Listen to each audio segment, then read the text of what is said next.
Halo Sahabat Afram, saat memilih instrumen investasi, penting untuk mempertimbangkan karakteristik, keuntungan, dan risiko dari berbagai kelas aset. Dalam perbandingan ini, kita akan membahas reksadana, obligasi, emas, properti, dan kripto sebagai pilihan investasi yang dapat dipertimbangkan. Nah, kita mulai dari investasi yang paling klasik dan legendaris. Yang pertama akan kita bahas yaitu emas. Emas itu logam mulia yang udah dipercaya sebagai alat investasi sejak ribuan tahun yang lalu. Kenapa? Karena nilainya cenderung stabil, bahkan naik saat ekonomi lagi nggak baik. Jadi dia ini kayak aset pelindung inflasi kita. Nah, keunggulan emas itu ada beberapa. Yang pertama, tahan inflasi. Jadi saat harga barang-barang naik, nilai emas ikutan naik. Lalu mudah dicairkan. Nah, ini tuh gampang banget dijual di mana aja. Lalu cocok untuk pemula, nggak perlu pusing analisis pasar yang ribet. Tapi tetap ada risikonya, yaitu harganya bisa turun dalam jangka pendek. Kemudian, emas fisik itu butuh tempat penyimpanan yang aman biar nggak hilang. Dan keuntungannya baru kerasa kalau kita sabar untuk investasi jangka panjang. Nah, ini adalah contoh grafik perbandingan antara emas versus dolar indeks selama 5 tahun ke belakang. Dapat dilihat bahwa emas memiliki kenaikan hingga 97%, sedangkan dolar indeks hanya flat sekitar 2%. Nah, cara investasinya juga gampang. Bisa emas fisik kayak di toko emas gitu atau digital lewat aplikasi. Simpel kan? Selanjutnya ada reksadana. Ini solusi buat kalian yang pengen investasi tapi nggak punya banyak waktu atau pengetahuan. Reksadana itu kayak wadah investasi yang ngumpulin dana dari banyak orang lalu dikelola oleh manajer investasi profesional. Nah, keunggulan reksadana itu antara lain modalnya kecil.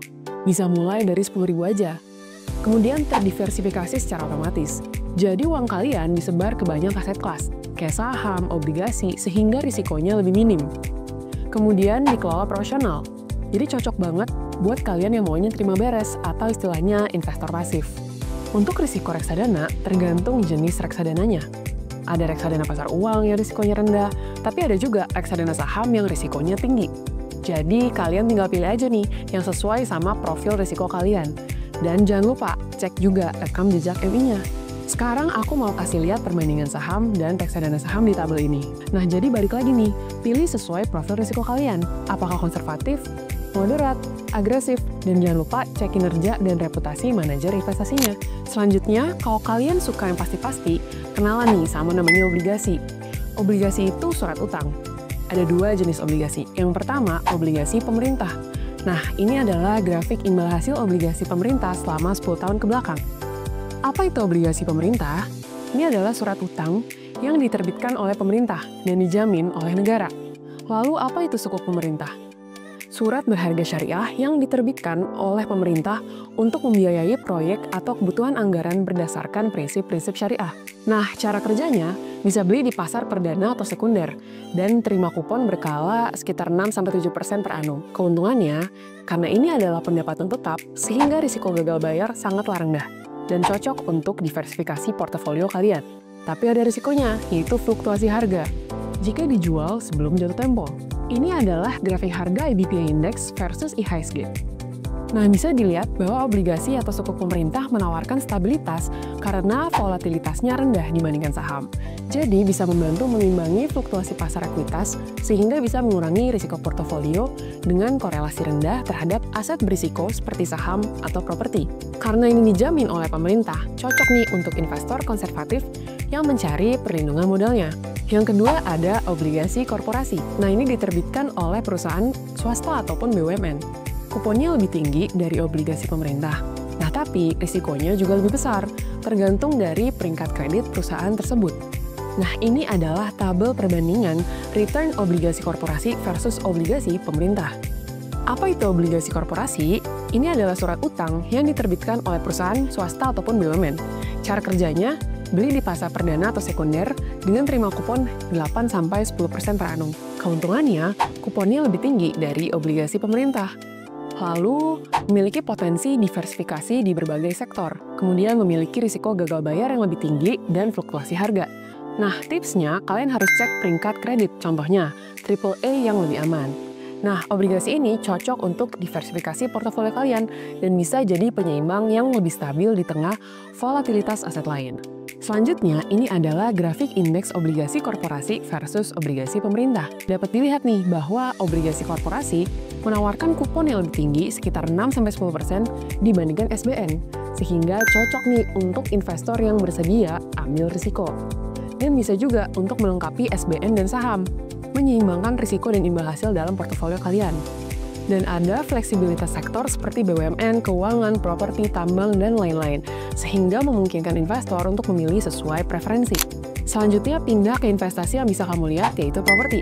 Investasi di properti itu beli bangunan atau tanah, harganya cenderung naik dari tahun ke tahun. Keuntungannya pun bisa dari kenaikan harga jual atau dari penghasilan pasif seperti sewa. Ini merupakan pertumbuhan indeks harga properti residensial selama 20 tahun kebelakang dengan CAGR 3,5%. Nah, produk properti merupakan penyebutan untuk bangunan atau tanah yang dimiliki oleh seseorang secara sah yang ditunjukkan dengan adanya dokumen pendukung yang legal dan diakui. Properti seringkali digunakan sebagai alat investasi jangka panjang, mengingat harganya yang cenderung naik dari tahun ke tahun.